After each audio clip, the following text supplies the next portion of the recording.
တိန်မန်ဂီတီလူဖီသူ့အပေါ်လောက်ခဲ့တဲ့ကိစ္စကိုဘလို့မှလက်ခံပေးလို့မရတဲ့အတွက်တာဝန်ယူပေးဖို့ပြောတော့စန်းကြီးလည်းမြောက်မသားကိုအထင်တွေစွတ်ကြီးနေတော့ရော်ဘင်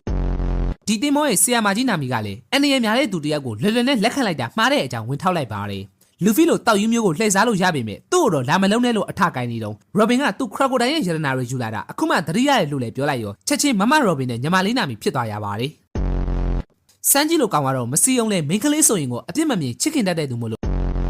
ဒီတင်မောပေါ်မှာနောက်ဆုံးအချိန်ကြီးတောင်းခံထားနိုင်တဲ့သူတွေကသူနဲ့ဥစွပ်ပဲရှိတော့တဲ့အတွက်ဒီမိမကိုတိတ်ချသတိထားဖို့ဇိုရိုလည်းပြလိုက်ပါတယ်ပြောလို့မှမဆုံးသေးဘူးဥစွပ်ကပါဟိုဘက်ပါသွားတာကြောင့်